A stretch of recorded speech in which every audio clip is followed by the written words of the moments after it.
Shalom Bapak Ibu, selamat pagi. Hari ini kita mau merenungkan firman Tuhan.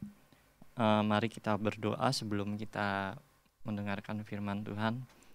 Bapa, kami mengucap syukur untuk hari ini karena Engkau telah memberikan hari ini buat kami. Bapa, biarlah kami boleh melaksanakan kehendak-Mu yang jadi hari ini Tuhan. Biarlah kami boleh belajar firman-Mu Tuhan sebelumnya. Biarlah firman-Mu boleh jadi rema bagi hidup kami Tuhan. Kami juga berikan kami hikmat, wahyu, dan pengertian bagi kami. Supaya kami selalu mengerti firman-Mu. Kami juga boleh mengerjakan apa yang Kau inginkan Tuhan. Terima kasih Tuhan. Dalam nama Tuhan Yesus kami mengucap syukur, haleluya, amin. Hari ini kita mau belajar Bapak Ibu tentang anak yang hilang ya. Perumpamaan anak yang hilang ada di Lukas 11 ayat 11 sampai 18 ya. Nah, ini diceritakan bahwa Yesus menceritakan kisah ini bahwa anak yang hilang ini adalah anak bungsu ya. Yang kita tahu bahwa anak bungsu ini ke negeri lain ya, dia menghamburkan harta ayahnya karena ayahnya memberikan dia warisan ya. Dan ketika dia hartanya habis, uangnya habis ya, anak ini kerja di kandang babi ya. Kalau kita tahu bahwa anak ini makanannya adalah ampas babi ya. Jadi kita belajar karena dia menjaga babi Bapak Ibu ya. Kalau menjaga babi biasanya di kandang babi dan juga babinya dilepaskan. Nah, babi itu adalah binatang yang masuk kubangan ya. Jadi kalau masuk kubangan biasanya sering bermain di lumpur ya, di tanah yang basah, dan babi itu biasanya bau ya. Nah, kita lihat bahwa di sini anak bungsu itu kasihan sekali Bapak Ibu, bahwa dia sudah miskin dan bekerja, makannya ingin makan ampas babi. Yaitu makanan ampas babi, yaitu ampas yang dimakan oleh babi ya. Jadi kita melihat bahwa dia sadar Bapak Ibu. Ya, ketika dia sadar bahwa anak bungsu ini sadar bahwa dia ini menyia-nyiakan ya, menyia-nyiakan harta ayahnya. Dan juga bukan hanya itu Bapak Ibu, dia juga menyia-nyiakan waktu hidupnya. Karena waktu dia hidup itu ya dia sia-siakan, seperti halnya orang Kristen dalam hidup ini seringkali menyia-nyiakan hidupnya.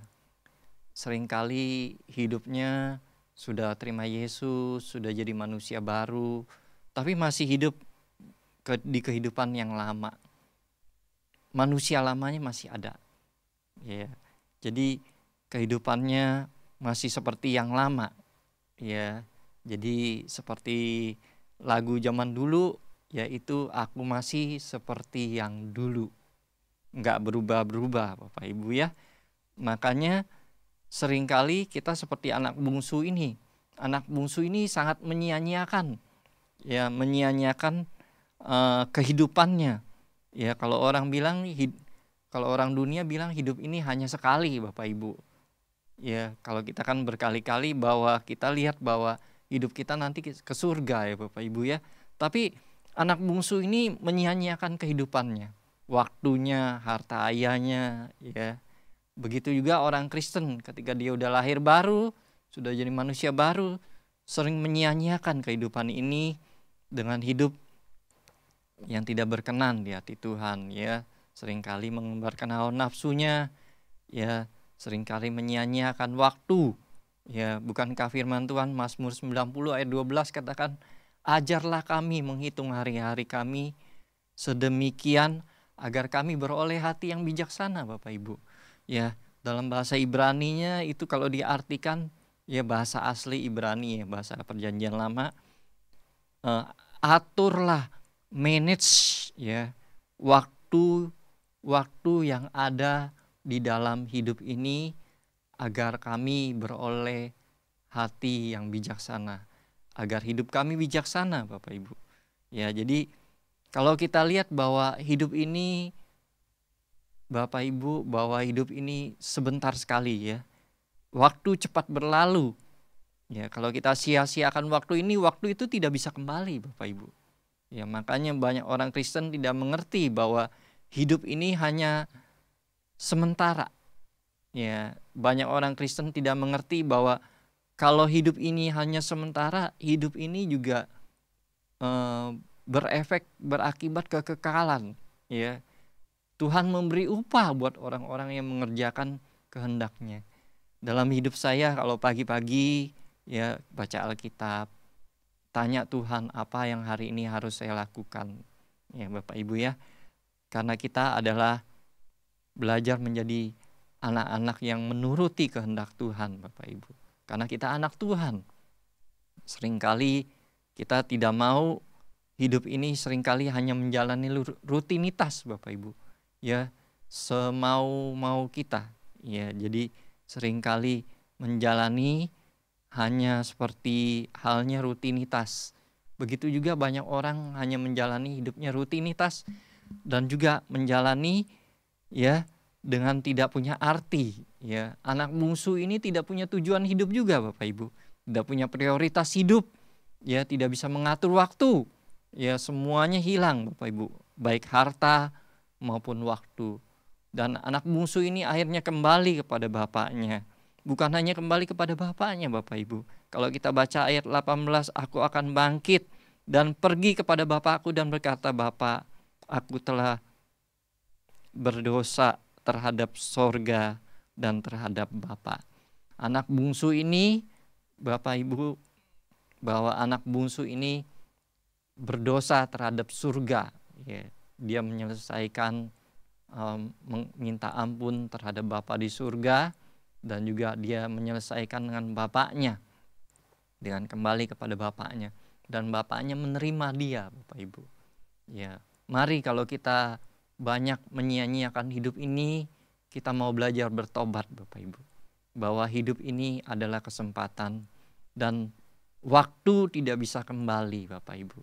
Dan kalau waktu tidak bisa kembali, berarti kita belajar bahwa selama hidup kita ini kita harus hidup bijaksana, mengatur waktu kita supaya kita bijaksana dalam kehidupan ini. Mari kita berdoa, Bapak Ibu. Bapak, kami tidak mau seperti anak bungsu yang menyia-nyiakan harta bapaknya dan juga waktu yang Tuhan berikan buat anak bungsu itu. Bapak, kami mau berdoa biar kami selalu diberi hikmat dan pengertian supaya kami tahu apa yang harus kami kerjakan mulai dari pagi hari ini hingga malam hari. Dan juga kami supaya kami belajar menjadi orang yang bijak, Tuhan, bukan orang bodoh, Tuhan. Kami juga percaya biarlah kasih karunia-Mu turun atas kami jadi pelaku firman-Mu, Tuhan. Terima kasih Tuhan, kami percaya Engkau mengasihi kami, beri kami kemampuan supaya kami jadi pelaku firman-Mu. Di dalam nama Tuhan Yesus kami mengucap syukur, haleluya, amin. Selamat beraktivitas Bapak Ibu.